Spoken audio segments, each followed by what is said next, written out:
Places Within My Heart evolved around journals I kept during a visit in Egypt in 1984, and it's the embryo of my memoir, Behind the Magic Mirror. Hello, this is Sandra Hart, and welcome to Places Within My Heart. During the trip back home from Egypt and Israel, I remember very little of importance that transpired during those days coming back to reality. My mind was occupied with new discoveries about myself and with a new interest I had in searching for the truth as to what had happened to the disappearance of my ex-husband Jennings, who suffered from schizophrenia. I now would like to share with you the journey down the Nile that allowed me to find myself and face my need for closure.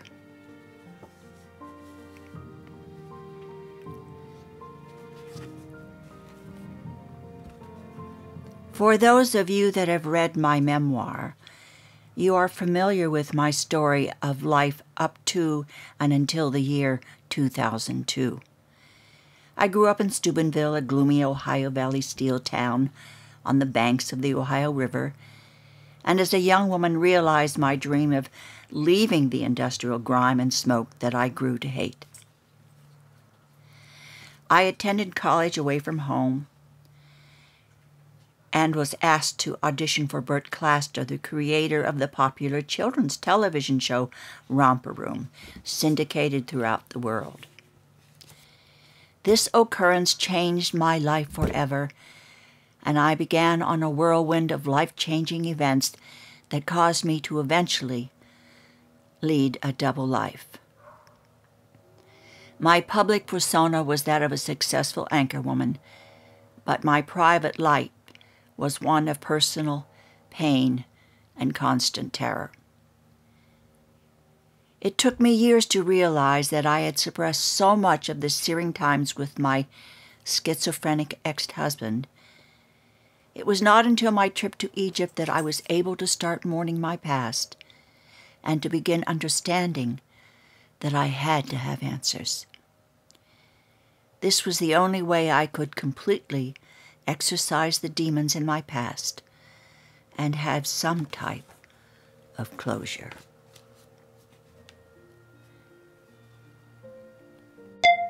Chapter 1. The River of Life. I have known rivers. I've known rivers ancient as the world and older than the flow of human blood in human veins. My soul has grown deep, like the rivers. Langston Hughes. Clickety-click, clickety-click. The sounds of the train's wheel came steady and even, a metronome marking the beats of a song. To and fro, the inertia of the movement gently rocked our bodies to its rhythm. Our compartment with its worn cloth seats was the first comfortable place we'd been since we had left Israel, and I stretched my legs to capture the cool air flowing beneath my calves. We had started early the day before, motoring from Tel Aviv through Taba, crossed the Sinai to the Gulf of Suez, and headed north to the canal, where we crossed and continued west into Cairo. There we boarded the train for our long journey down the Nile. Yesterday's travel had been through miles of echoing desert silence, harsh and rocky surfaces bleached dry by thousands of years of baking sun flanked either side of the road that sliced through the desert's breast. Little evidence of life was visible except for an occasional Bedouin tent encampment far beyond the road's edge. Now, as we headed west, it was as though we had entered another world. Here, near the river's edge and beyond, as far as the eye could see, the land became green, and life began again. Outside my sand-spattered train window, the landscape and the life on it mirrored a time long past. Low, palm-roofed houses, abandoned tractors rusting in the fields next to donkeys hitched with primitive plows.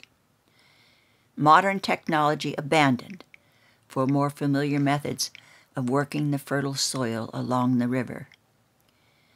Groups of women scrubbed the family wash on long rocks while naked babies slept nearby in baskets, and children skipped stones and skimmed, creating small, uneven hiccups on the surface of their murky playground. Mile upon mile, I watched them launder, bathe, play, and drink from its waters. This river of life, the Nile. My husband and I had spent a great time preparing for this trip. Arthur had never been to Israel before and was looking forward to seeing his relatives and praying at the Wailing Wall in Jerusalem. My son and I were realizing a lifelong dream of visiting the sites where Jesus was supposed to have performed miracles. Our diverse religions and heritages, Judaic and Christian, would come together again as it had in our marriage. And now, here we were in Egypt, the second leg of our journey, traveling along the Nile by train. I looked over at my husband sleeping soundly with his head facing away from the window's light, his jaw slack and moving ever so slightly in cadence with his breathing. My son had gone to the club car to get our itinerary from the tour guide. His backpack was open and thrown carelessly across his empty seat. Just like a boy, I thought. I suppose his father's disappearance when he was still so young has made it twice as hard for me to realize that he is growing up. Hard for me to let go. "What?" Arthur said, half asleep. "Oh, nothing, dear. I was just talking to myself again. Go back to sleep." "Oh, what time is it?" "Early," I replied. He closed his eyes, adjusted his sleeping position, and his jaw, ever so slightly, dropped again. He was asleep. I watched him and marveled at how he could sleep so easily. I was never able to sleep on anything moving. I don't know why, but ever since I was a child, it was true. My, how being here brings back memories of my childhood. I hadn't been on a train in years. I remember during the war, World War II, we lived in Washington, D.C., and traveled by train to my grandparents' home in Ohio. My father always would book a drawing room, which consisted of several bunk beds and a lavatory. I remember playing games on the floor in the center of the room, and when bedtime came, my father, he must have read me hours of stories trying to get me to sleep on those overnight trips westward through the Allegheny Mountains. I remember Daddy would hold me on his lap and sing to me.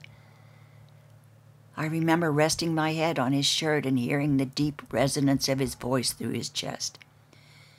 It was that soothing resonance that finally brought the Sandman.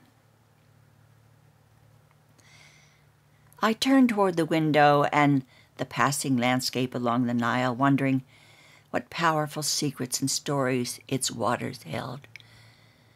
God knows I was no stranger to secrets. It was the discovery in my parents' attic when I was 15 that revealed more secrets than I was prepared to find in a lifetime. 3 yellowed newspaper clippings under the filmy 20s flapper dress that I someday dreamed to wear. In my mother's trunk, one clipping was an announcement of the debut of a young woman. I studied the picture of the girl. She was big-boned and had dark hair, and by now must have been at least 20 years older than I. Under the picture, I read the name of my father as her father, and other names of her mother and stepfather that I'd never ever heard of. None of these people, the plain girl, the mother, the stepfather, none. The other 2 were marriage announcements of my mother to some stranger, and another was her divorce announcement from the same stranger. I never confronted my parents with my discovery since I wasn't supposed to be snooping in the trunk anyway. And that was that. So it evolved, and our cycle began. Their secrets became my secrets. I don't know why my parents chose not to share their earlier lives with me or my brother. What other secrets they have about their lives went with them to their graves, like the muddy current stirring in the bottom of the Nile. Beginnings. The past is but the beginning of a beginning, and all that is and has been is but the twilight of the dawn. Herbert George Wills. Beginnings. Mom, my son popped his head in through the doorway. They're serving breakfast up front. Should I get a table? Oh, okay, I'll wake Arthur and freshen up. Be there in 5 minutes. Well, where do you want to sit? Oh, anywhere, it doesn't matter. Maybe close to where we sat last night. That was a good spot.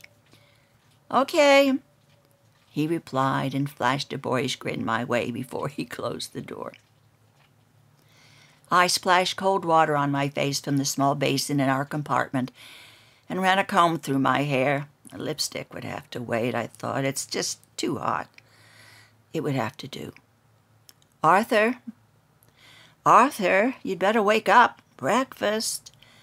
I knew the mention of food would sink into his brain and quickly bring him out of the deepest unconscious state. It had always worked before. Food is his elixir to life. His lean 6-foot frame is a testimony to his ability to devour an enormous amount of food and not gain a pound. I gently touched his shoulder.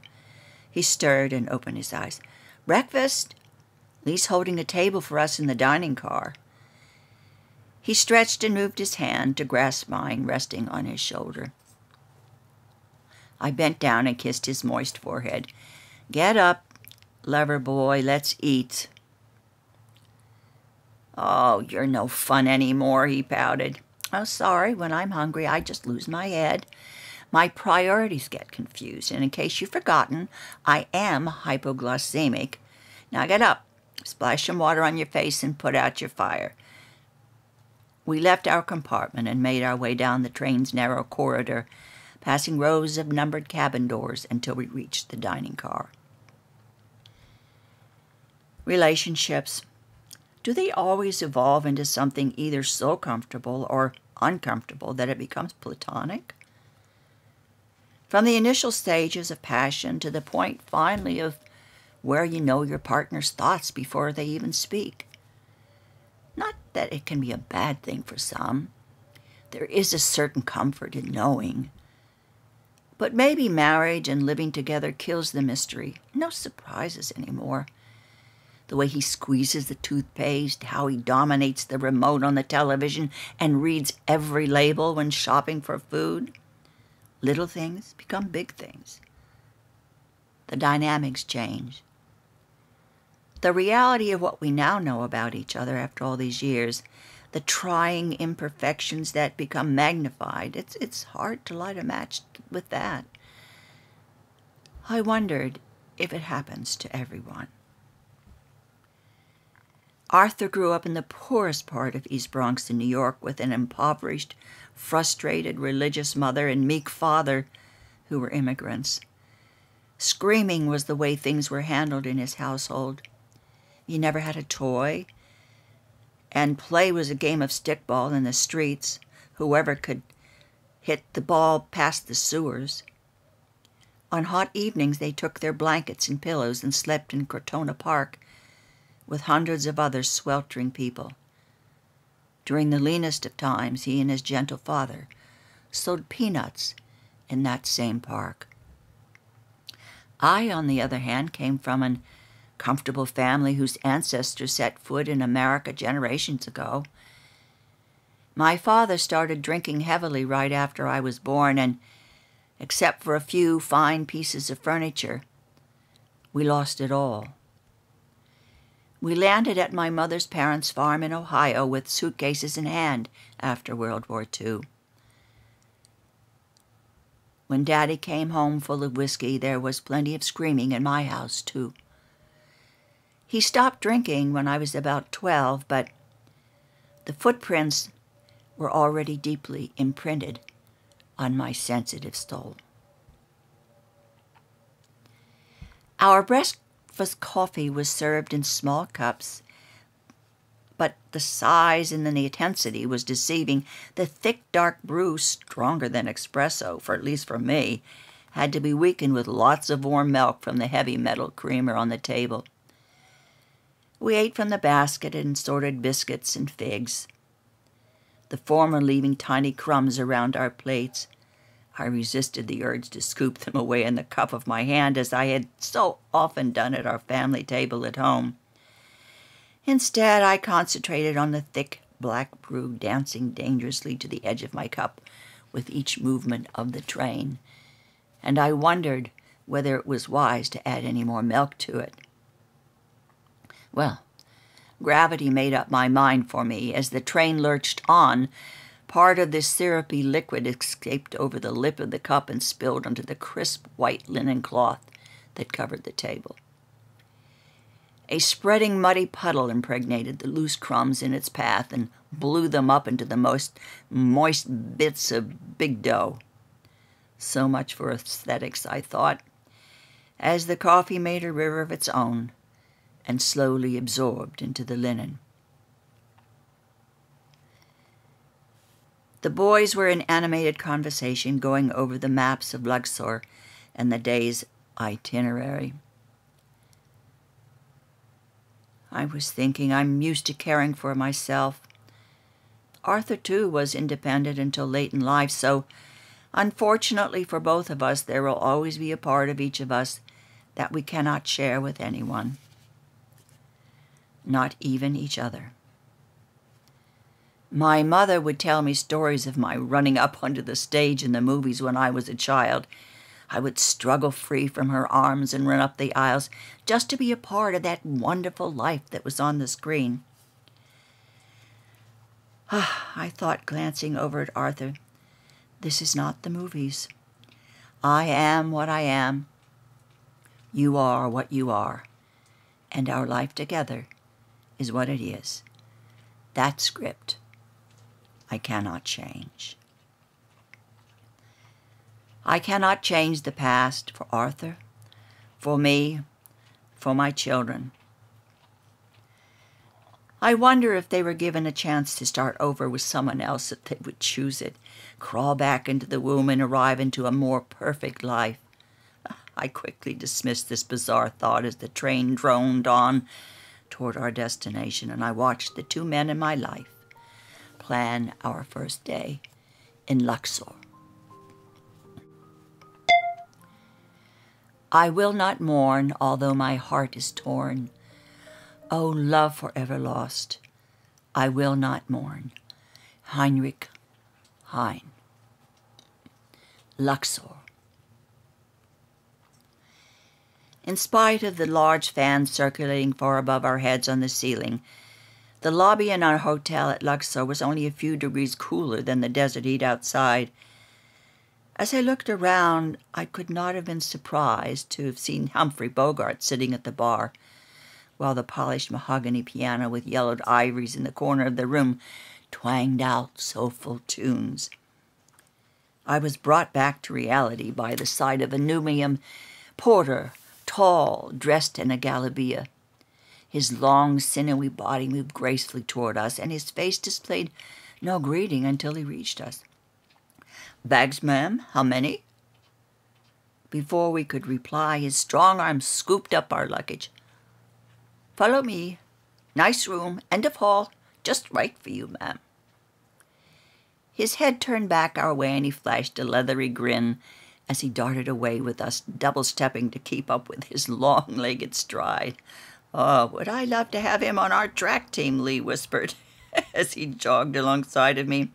I jerked his sleeve as a signal to end that conversation, for fear that his not-too-silent whispers could be heard by our Nubian escort. He led us down the long, dark hallway and stopped just right off the corridor to a door marked with the brass number 8. The unlocked door swung open to reveal a large open space with floor-to-ceiling windows on the far side. Tall green louvers opened on either side, letting in the hot morning sun. A double bed and chair were on the right, and the left wall had a doorway that led to a smaller room that was to serve as lease space while we were here. The high ceiling had familiar fans like those in the lobby and were slowly moving the stale air about the room. I tilted my face toward the fans to catch the slight swirling of air, and my eyes caught something dark on the ceiling. I slid my sunglasses down on the edge of my nose to get a clearer view. Oh, look up there! My family craned their necks upwards. Neat, Lee affirmed. They're moving up there, all right. Wow, what are they? Not to worry, ma'am. They're harmless. They will not come down to bother you, the Nubian said as he motioned upward toward the ceiling. Oh, you don't have these at home. He was obviously delighted at this new celestial discovery. Our friend didn't even glance upward. Just little lizards up there. They will come and go and not bother you down here. They're not looking to eat you, he said with a slight chuckle. Less bugs to eat on you. They have big appetite. I wasn't too sure I believed him, but in his cool English manner was somewhat convincing. Arthur crossed his generous palm with a few American coins, and he was gone, his long garment brushing against his legs as he moved toward the door and out of the room. My son took his bag and went to check out his quarters, and I walked over to the tall window near the bed. The view was rather surreal. Lush, thick grass grew on the ground below our room, and in the center I could see a small pool, half filled with dark water, algae clinging to the edges where the water met the cracked sides of the cement pond. Neglect and the desert heat had obviously taken its toll in this tiny oasis in the unkept gardens. I imagined that in its prime, the gardens and vista below must have been meticulously manicured and loved, as the English always do. I envisioned lovely ladies in broad hats with delicate fans and flowing white linens floating around the grounds on the arms of their distinguished gentlemen. Time and disregard have ravaged it so, I thought. Now this hotel was only a stop for tourists on their way to somewhere else. No one really who cares enough to stop and stay to appreciate the fading beauty below. How sad. I felt a soft kiss on the side of my neck as Arthur slid his hands around my waist. What are you thinking about over here? You're so quiet. I don't know. I guess how painful it is to grow old. Why can't we find a perfect point in our lives and just stay there forever? Well, what if my perfect point is different from your perfect point, he said. We would be frozen in time, away from each other, never to meet, never to know what a perfect point it could have been. Oh, why are you always so logical? It's just one of the great points about me, he said, kissing the other side of my neck. My perfect point. Our son will probably pop his head here any minute now. He has already finished capturing several of those creatures from the ceiling and is about to burst in here with his conquest. I know him, and it's been too quiet in there. No sooner than the words escaped my mouth, Lee came vaulting through the door holding a paper sack. Dad, I got him. Look to him. I killed a fly and put it on the windowsill and zunk. Down they came for lunch. I popped a glass over them. 1, 2, 3. Lee, get those things out of here. They might be poisonous. No way, he responded while carefully holding his prize catch. Your mother's right, son. Great catch, but you should let them go. Unless our lunch menu isn't so great, then we can have them for dessert. Ah, Arthur, do I have to? Afraid so. Take 'em out and let them go where they want. On second thought, I'll come with you.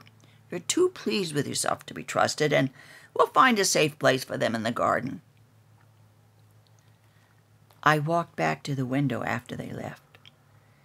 Somehow the scene below drew me again to its fantasy. There was a certain mysterious beauty to the decay of what was once grand. Besides, I always loved the dramatics of what I imagined transpired in places before our paths crossed. My father always said I thought too much. I can't say now that I disagree with him, because it seems that I always create my own drama, even when it doesn't exist. I can't remember how long I had been standing there, but after a time, a wave of sadness began to envelop me. My body shuddered, and an overwhelming feeling of loneliness reached down into the deepest pocket of my soul. The years of uncried tears welled, spilling uncontrollably from my eyes and streamed down my face. Who would have thought my life would be this? As a child, I had such innocent and positive dreams of what I thought was my true destiny. Who would have guessed it wouldn't be like in the movies on the screen that I yearned to be behind long ago? In that room in Luxor, Egypt, a place far away from my home, far away from my roots, my life and memories I had repressed for 10 painful years, came flooding to the surface. For some bizarre reason, in that room I felt I could begin to release and mourn my past. I had my plan, and God had his. My plan for my life had been cast aside. It didn't matter. For the first time in years, I knew I would be okay. Finally, I understood and accepted. Finally, I could forgive God, and I could cry.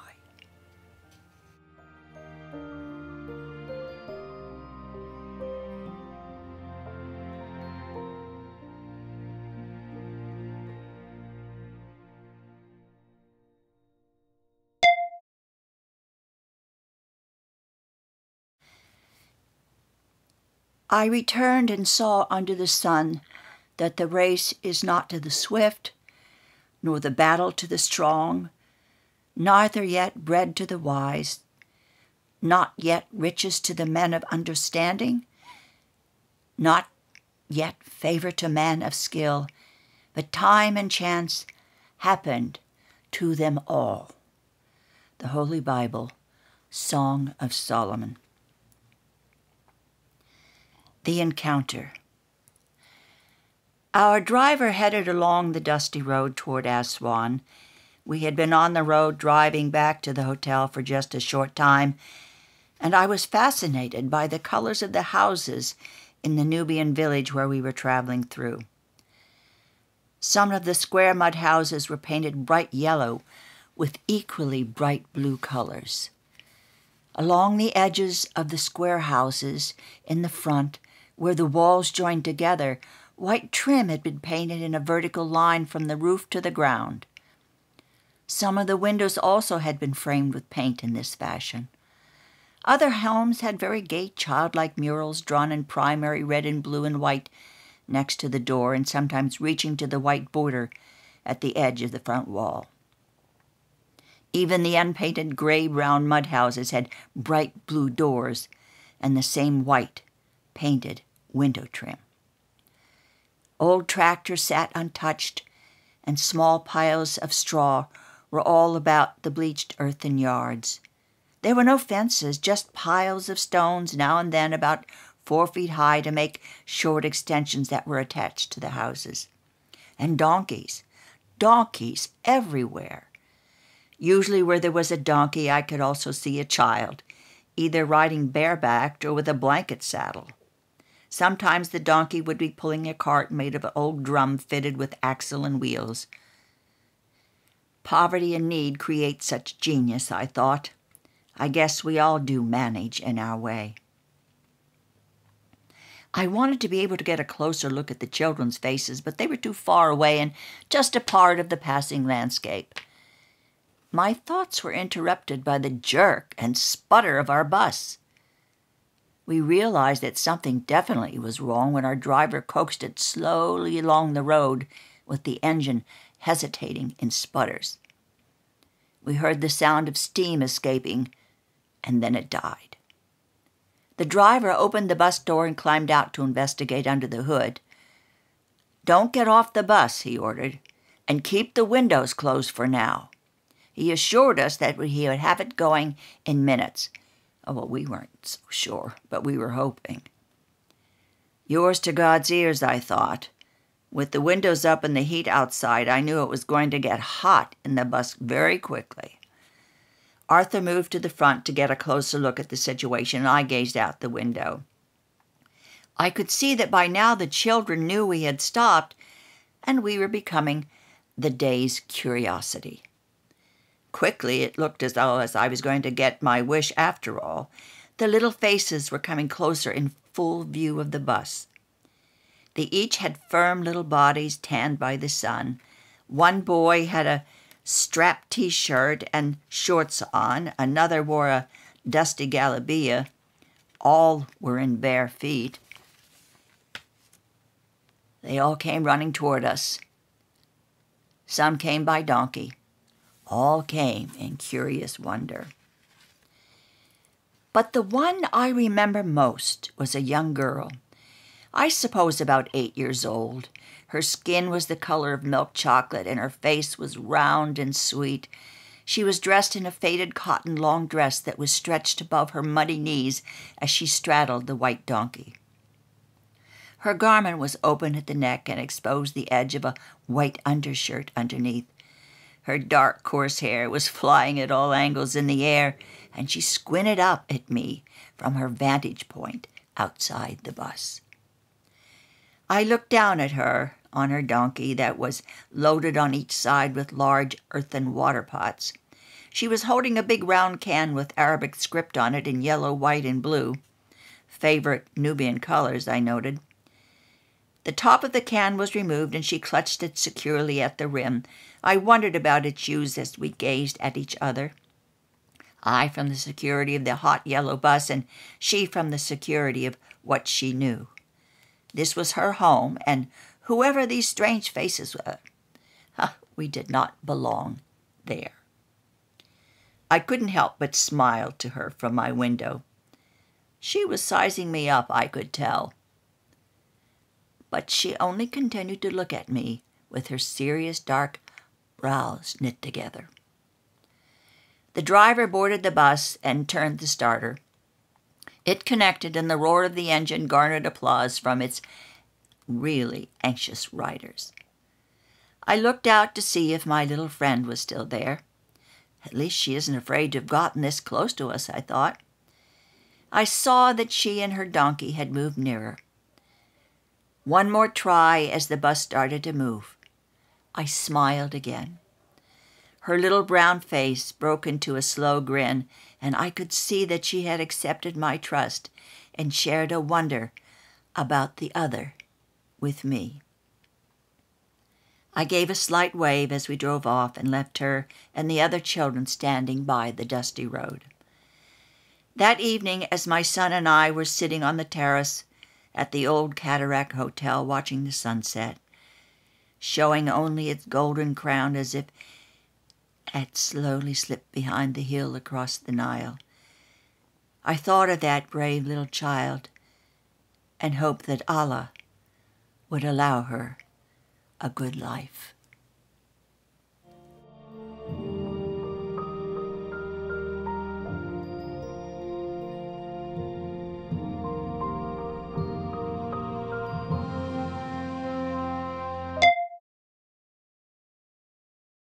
After loving you so much, can I forget you for eternity and have no other choice? Robert Trill Spence Loyal. The Story of Elizabeth. Music? I must have been dreaming. I opened my eyes for a second and wasn't quite sure where we were. My eyes focused on the light of the new day filtering through the slat in the louvers covering our windows. Singing?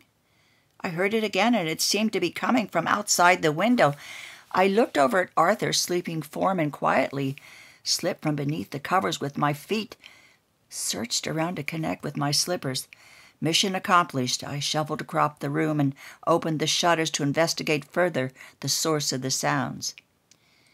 The pale face of the morning sun was barely visible, the morning rays casting short shadows on the Nile below our hotel room as the parade of feluccas on its water was beginning for the day. The boatmen manning the tall sails were singing their songs to the river of life and Allah. A soft breeze was blowing, and I took a deep breath and filled my lungs with the warm, aromatic air. The rush of its oxygen heightened my senses.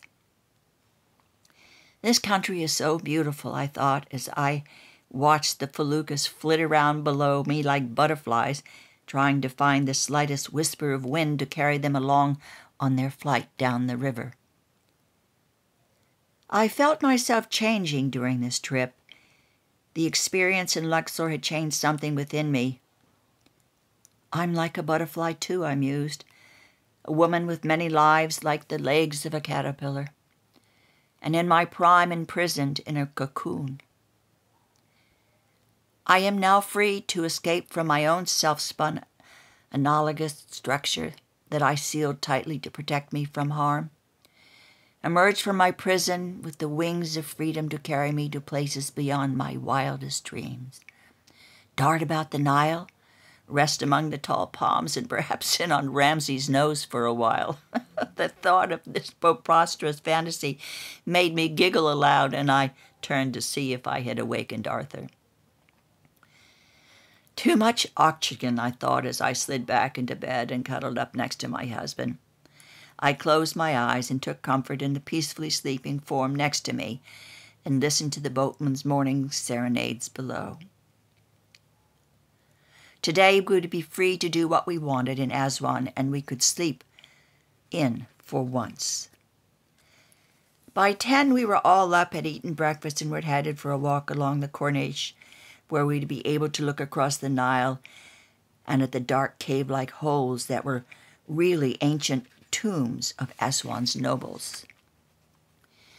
Elephantine Island and the Feral Gardens and the visit to the nearby Coptic church were as much as we could handle by the afternoon, so we headed back to the old cataract for lunch and an afternoon nap.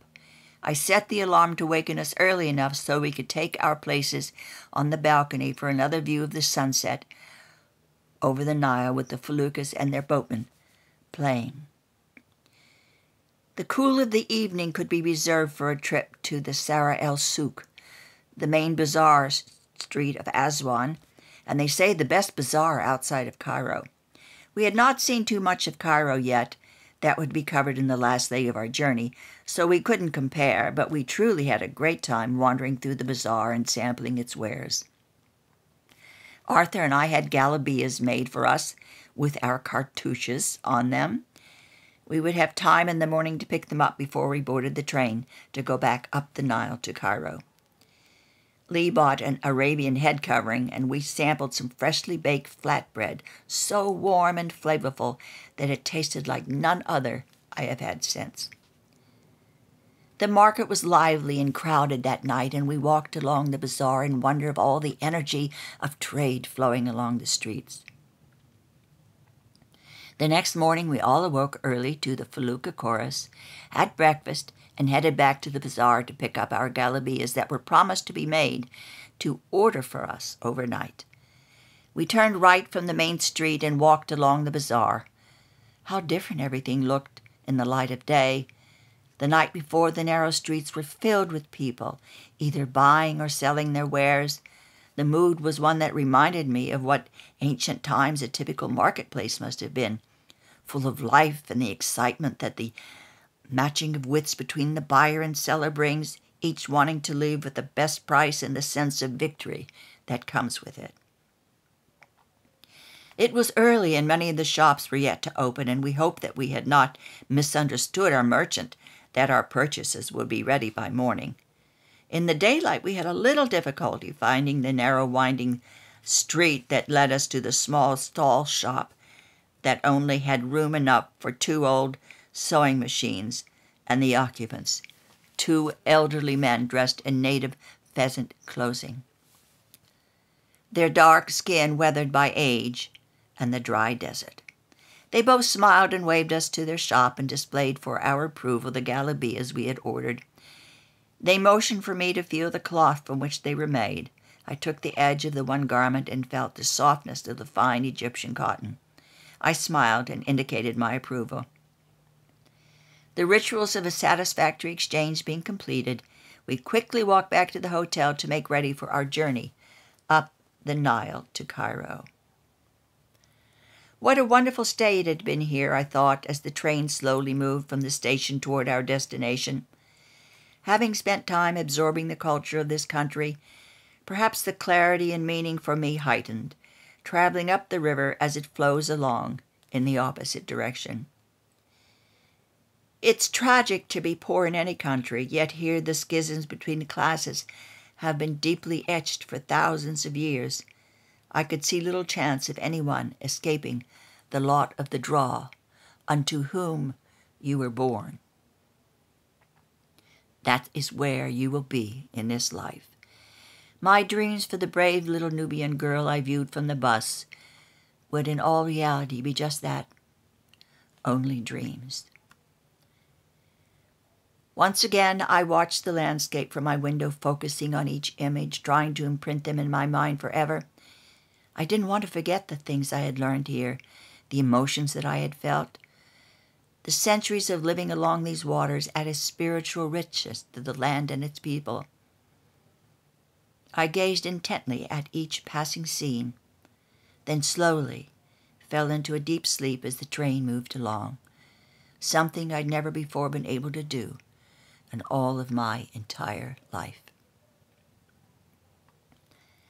I don't know how long I'd been sleeping, but when I awoke, Arthur and Lee were not in our compartment.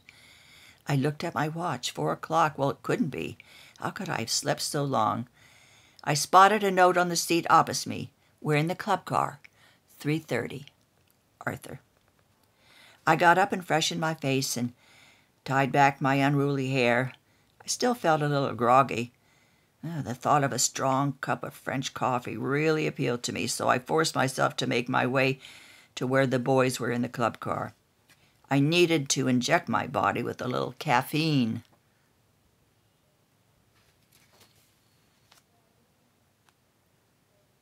The car was filled with passengers. I could hear the mix of many languages and friendly conversations, laughter, and the sounds of people having a good time.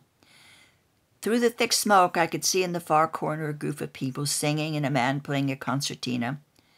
It reminded me of a carload of slightly tipsy people coming home from a great party. I found the boys sitting by the window playing cards with 2 other passengers. I thought it best not to disturb them in the middle of what might be a great hand, so I made my way to the bar and ordered a cup of coffee. I looked around for a place to sit and found an empty chair in a small area on the right side of the car next to an older woman, apparently engrossed in an interesting book. I hated to disturb her, but I had no choice. Do you mind?" I asked, gesturing to the empty chair next to her. "What? Oh, no, I mean, yes, that's quite all right." She took off her reading glasses and smoothed her tinted red hair that had been disturbed by the uprooting of her glasses. I quickly studied her round, colorful face as I seated myself. I'm sorry, I didn't mean to disturb you, but I'm all interested in right now is a serious cup of coffee." She put down her book, folded her reading glasses, and inserted them between the pages as a marker. Really, that's quite all right. I was just reading to pass the time. I'm traveling by myself, and books are a suitable companion, I find, even when dining alone. One doesn't have to pick up the check, and the conversations are most delightful." I smiled and nodded in agreement. How clever she is. "I'm on a holiday of sorts. My grandfather came to Aswan from England as a young man to help build the old Aswan Dam in 1889. I fell in love with the country, went home, and his stories inspired my father so that when he received his degree from the university, he came back here to work. My father worked for the British as an engineer for years." "Well, wasn't it hard on your mother being so far away from home at such a time?" I asked, thinking really about my own life. "Oh, Mother never lived here. This was before Mother. My father fell in love with a beautiful Egyptian girl from a very wealthy family. Oh, Father was very dashing and well-educated, but it didn't matter. He was a foreigner as an Englishman to boot. They were very much in love, but her family would have none of it, and they sent her away. He tried to find her, but no luck." "Oh, how awful. He must have been devastated." "Oh, he was. I suspect her family was also very powerful politically, for soon after Father was called home to England by the government. He left, vowing to come back to find her, but his papers were never renewed. He never could return." "Then he must have met your mother later." "Oh, he knew her before, but she was very young when he left for Egypt." "Well, then how did he meet her again?" "My mother was the victor's daughter. Naturally, Father was beside himself when he returned home, and he lost all will to go about living again, so much so that he even lost his beliefs." "In what? In God or life?" "Oh, no doubt both. My grandfather, the vicar, took pity upon my poor father and gave him the spiritual encouragement to carry on. And in time, as my mother blossomed into womanhood, my father slowly fell in love with her. My mother may have healed his broken heart, but he never forgot his Egyptian love." "Well, what makes you say that?" I wondered if her mother had sensed a distance at times. "Well, I didn't even know about her until after my father died. Mother never mentioned her to me either. Father outlived Mother and was lost without her. No one could console him, not even me. He died soon after. No apparent cause, I'm convinced. Now he died of a broken heart. After losing both of his loves of his life, he didn't care to go on." "Is that possible?" "Yes, of course. Medical science has indicated so in many cases." I sipped my coffee as she continued. "Well, after he died, and as part of his will, he left a sealed envelope with instructions that it was to go to me and opened only after my mother's death, should she pass before her. Oh, I was indeed curious, but I could not gather the fortitude to open it immediately. I was still mourning for my mother and now my father. It was just too much. Just too much for me at the time. I wasn't ready." I understood how many times I had postponed reality because I couldn't face it at that moment. "But of course, you eventually did." "Yes, I did in time." She motioned for her waiter to come. "I'm having a cup of tea. Would you care for another coffee?" "No, I'm fine, thank you." Was that a signal that she doesn't want to finish her story? Would you like to continue reading? I really didn't mean for you to stop." "Oh, my dear, aren't you a little curious about the letter?" She smiled mischievously at me as the waiter brought the tea and placed it on the small round table near her closed book. "Well, yes, of course, very of course. The caffeine finally kicked in, and I was wide awake. After some time, I did open the letter. As I pulled the letter from its envelope, a small gold necklace fell from it.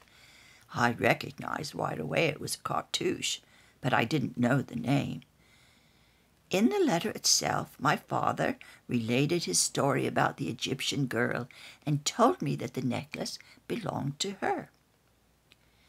He asked me to find Bestet, but should it be that she was not alive, or I could not find her, then his instructions to me were, and I use his exact words, take her necklace to Aswan.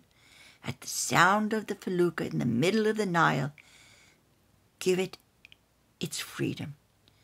Tell the river of life to find her and return it to Bestet. She paused and took a sip of tea. Well, did you do it? I mean, did you go or find her? Well, yes and no. What do you mean? Well, I found her family. Her father had managed a marriage for her 1 year after my father returned to England. It was arranged, of course. This marriage produced one child, a daughter named Fatima. By the time I'd made my journey, Bestet had died. I found Fatima at the University of Cairo. She was a lovely woman, a professor of philosophy, quite emancipated, although it didn't surprise me. Yes, your mother certainly took some independent steps, even to dare to fall in love with your father, especially in those days. Well, I took a chance and I told her my story, and in the end, I went against my father's wishes. I didn't give the Nile Bestet's cartouche. I gave it to Fatima, her daughter. Oh, I think that was the right decision. I would have done the same thing. Did you ever see her again? Oh, yes. We're both alone now, you see, but through our parents we now have each other. She comes to England for a holiday whenever she can, and I visit her here once a year. It's really been splendid, you know, like having a long-lost sister. What a touching story, but please, I have to ask one question, if I may. What are you doing in Aswan? Didn't you say Fatima lives in Cairo? Yes, but over the years I continued to feel guilty about not honoring my father's wish about the cartouche. Then Fatima and I came up with a solution that's most marvelous, that I think Father would approve of. Brilliant, really. Yesterday in Aswan, just before sunset, I took a felucca out into the Nile, and as the sun was setting behind Elephantine Island, I dropped my father's university ring into the water and asked the Nile to carry it to Bestet. Wow. Suddenly Arthur and his booming voice were commanding center stage, hovering above me. Well, when did you get here? We thought you were still asleep and we're on our way to get you. Hey, Mother, we thought you were going to sleep all day. Well, for your information, I've been here for a long time, but you were playing cards and I didn't want to disturb you. Sure, Mother, we know, Lee said, trying to get a rise out of me. My companion jumped in. She has truly. I can vouch for her. I'm afraid I'm the one who had been taking up all of her time. You both can blame me. All of a sudden, I realized that I didn't know much about her, but I didn't know my storyteller's name. Oh, I'm sorry. I didn't introduce you. Oh, that's quite all right. I'm Elizabeth. And this is my husband, Arthur, and my son, Lee, and I'm Sandra. Elizabeth looked at Lee and Arthur and then to me. I know you realized how lucky you are to have such a handsome husband and a fine son. We mustn't take things like that for granted now, must we? She said, giving my arm a gentle pat. Well, won't you join us for dinner, Elizabeth? We'd love to have you, invited Arthur. I fortified the invitation. Oh, yes, please, Elizabeth, it would be our pleasure. Oh, thank you.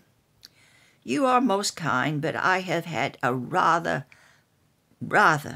tiring trip this time. And the best medicine for this old girl now is a hot toddy and an early turn-in. With that, she picked up her book and rose from her chair. I really was disappointed. I truly was. I wanted to spend more time with her. I reached for her free hand and grasped it. Oh, thank you, Elizabeth. I knew somehow she understood. She smiled and winked at me and walked out of the club car. I'm not really sure whether Elizabeth's story was true or taken from the pages of one of her faithful companions. It doesn't matter. Her tale had made me realize how important it is to appreciate the gift of love while we have it. I slid my hand into Arthur's, took hold of my son's. I love you both so much. Don't you ever forget it. Now, shall we dine? I asked in my best English accent.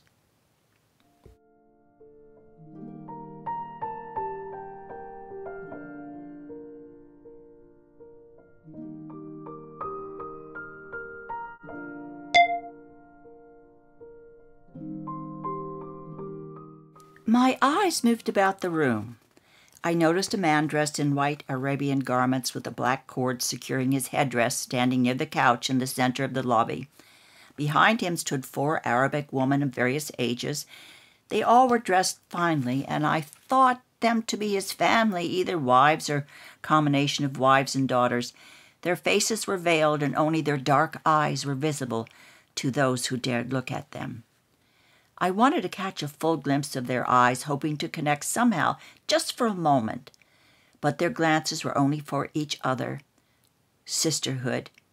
In their male-dominated society, I understood that they only had one another to trust, and that they had been drawn together by Allah in service to their husband or father. I wondered if they secretly longed for freedom, or were they content with the only way of life that they were allowed. Knowledge is not always an answer for everyone. I thought in some cases, sometimes there may be less pain in acceptance. Our hotel in Cairo was not exactly 5-star, but it was equipped with the most modern conveniences we had experienced yet, even television. The windows in rooms were small and lacked the charm of the other hotels that we had stayed in during our trip down the Nile, but it had been a modern shower and a tub, and I knew I could soak for hours. We were so tired from the day spent sightseeing and climbing over every tomb and ruin that time would allow. My usually fair skin was now a golden brown, except for my face that I protected from the strong rays of the desert sun with a straw hat. It was very unusual for me to be sporting a tan, but early during our trip I'd given up hiding from the sun. It was just impossible. We had dinner with our tour guide and excused ourselves early and eagerly went up to our room for a night television and, for me, a luxurious evening in a warm bath. I closed the door behind me, shook a few drops of my precious Chanel No. 5 into the hot tub, and let the room fill with perfume steam, shutting out the world. So far, my journey to this mystic and beautiful land had brought with it many new discoveries. I was delighting in the wonders of a civilization long past and marveling at a new life in the urban areas. But the greatest discovery is that here I had visited many new places within myself that I had locked away for years. The excavation of old memories was having a cleansing effect on me. I knew I was experiencing a catharsis that was well overdue. It was too soon to tell where it would take me, but I was willing to let go and let it happen. I knew that night that I would sleep well. Cock-a-doodle-doo! Cock-a-doodle-doo! This is crazy. I looked over at the clock. 5? Cock-a-doodle-doo, cock-a-doodle-doo. The early morning light was just beginning to break through the night as I peered out the open window to investigate the crows to what my ears sounded like roosters. How many times had I heard that familiar sound when living on my grandpa's farm? But in the middle of Cairo? I don't think so. Cock-a-doodle-doo. The sounds echoed again through the morning light. I focused my eyes toward the direction of the crowing. No, nothing. Then, as the light of morning slowly lifted, I spotted a roof full of chickens with roosters to the left of our hotel. Urban farming? What next? Sandra, Arthur whispered half asleep. Over here by the window. What are you doing there? Can't sleep? I'm beginning to have a passion for hotel windows. Okay, he rolled over and flipped his pillow. Don't jump without kissing me goodbye, promise? Very funny. Didn't you hear the roosters? Listen, are you crazy? We're on a 12-story hotel in the middle of Cairo. Come back to bed. No, honestly, I'm not kidding. The roof below has chicken farm on it. It's a great picture opportunity, Arthur. Well, I'd said the magic word. Arthur slid out of bed and shuffled to the window. Look, over there to the left. Well, I'll be, he murmured as he happily reached for his camera. And do you see that pyramid over there? It looks like it's pretty close, doesn't it? At least very near. He was right. The breaking dawn exposed the outline of a great pyramid that was off to the left of us in the far horizon. The sight was both amazing and contradictory. Modern buildings, rooftop farms, and pyramids all within the eye of the camera lens. Click. In 1 millisecond, Arthur had captured what had taken thousands of years to evolve. I watched him in his striped pajamas and morning hair going every which way, leaning out the window with his camera. You know, I know you, I thought, but do I really know you? You know me. Well, at least you think you do. But do you?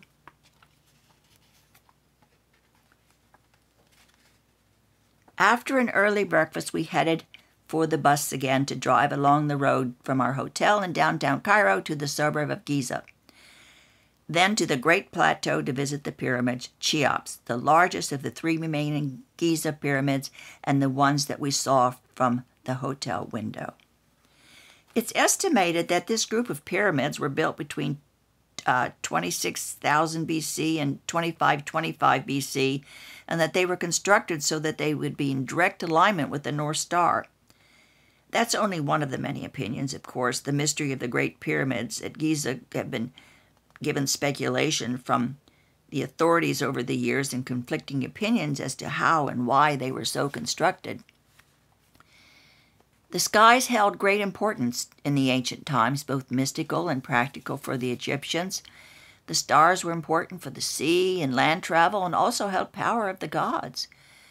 But other Egyptologists believe that mathematical importance influenced the construction of the pyramids. Will we ever really know the truth?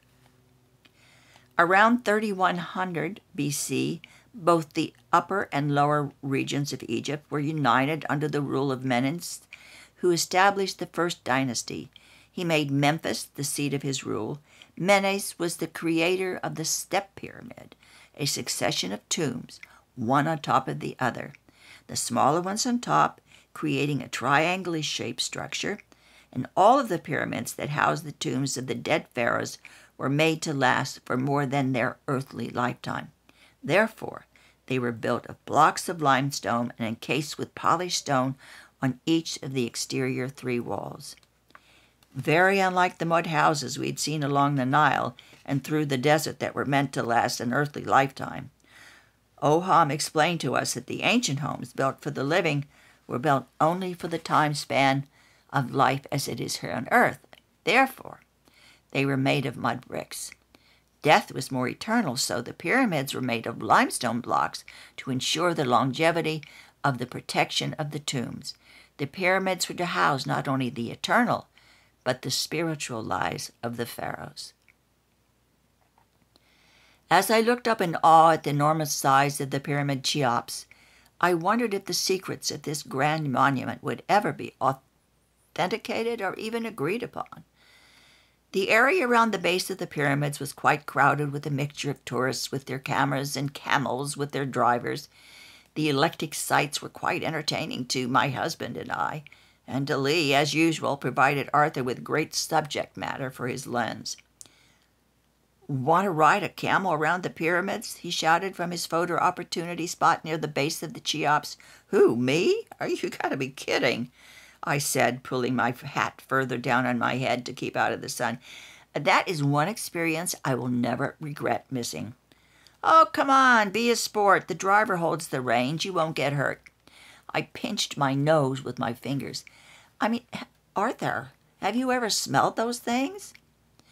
With that, he and Lee hopped on the big ugly beast. Arthur wanted a picture of him and my son and the camel because when he was there with the Merchant Marines in Port Said 100 years ago, when he was 18, he had one taken. After I clicked to capture the historic moment, I handed the camera back to Arthur, and away they went onto the sunset with the camel driver holding the reins. No way, I thought as I watched them bounce away on their long-legged transport. I was going into the pyramid. I wanted to see the king's chambers.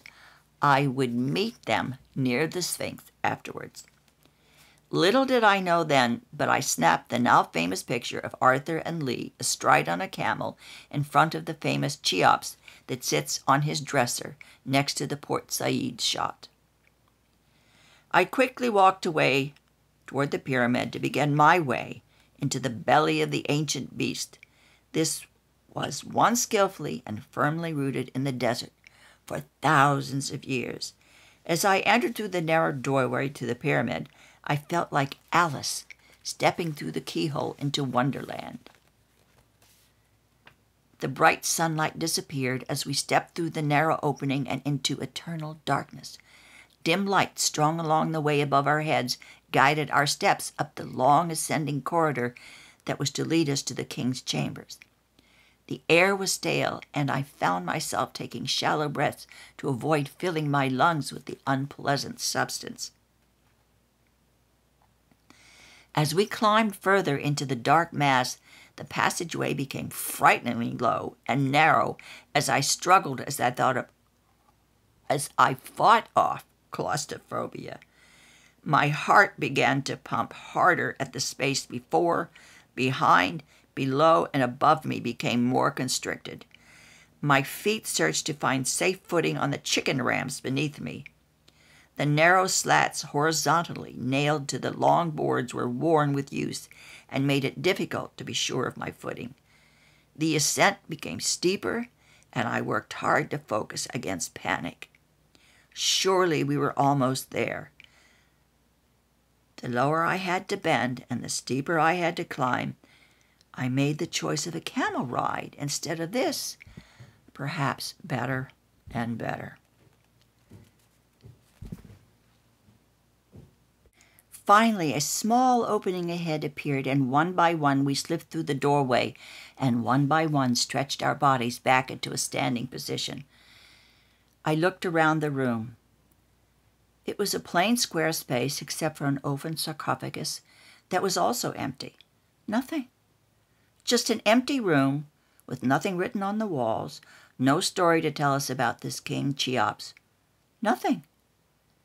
It has been told that when Napoleon visited the king's chamber, upon his exit from his journey into the pyramid and out again, he said he did not want to speak of it any more.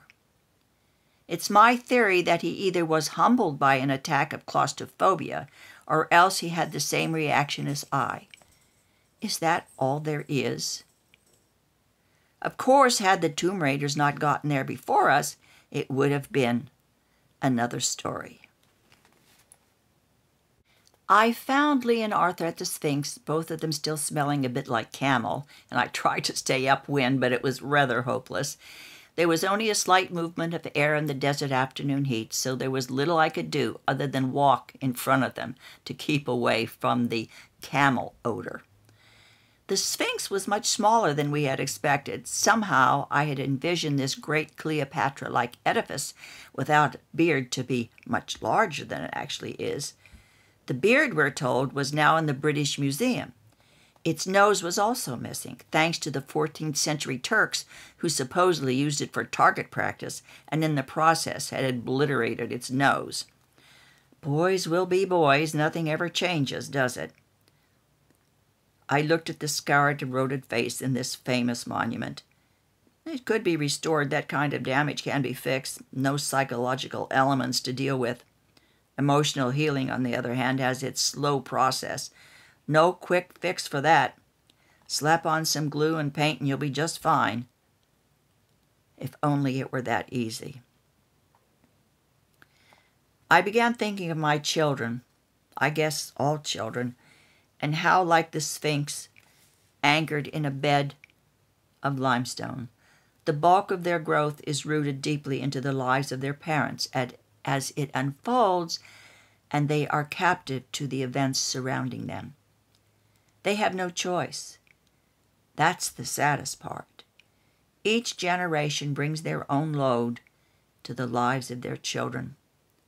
It's never ending, and the cycle is repeated in some version over and over again.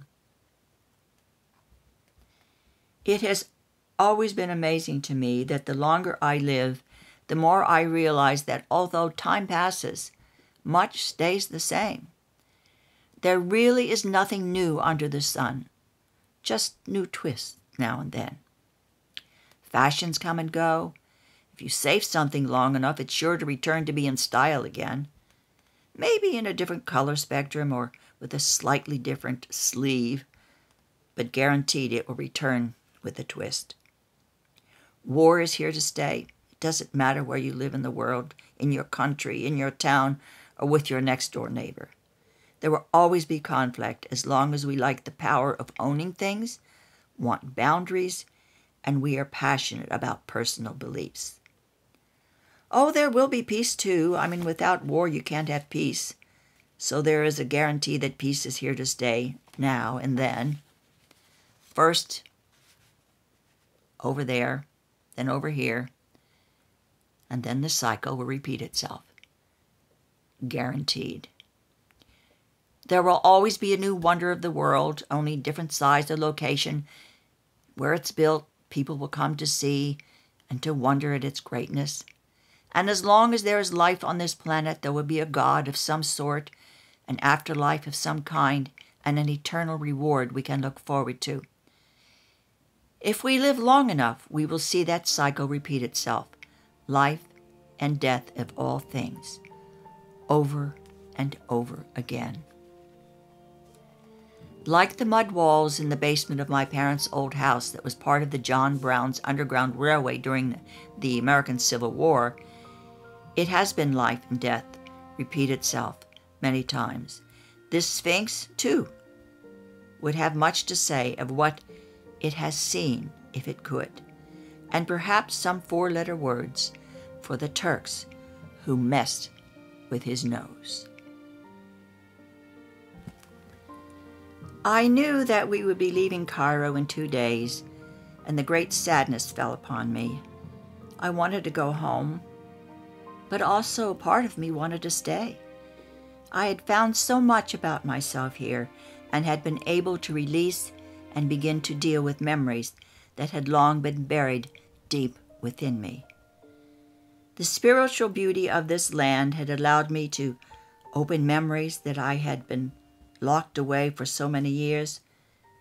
I had found places in my heart that I had forgotten even existed. For this, I will always be grateful.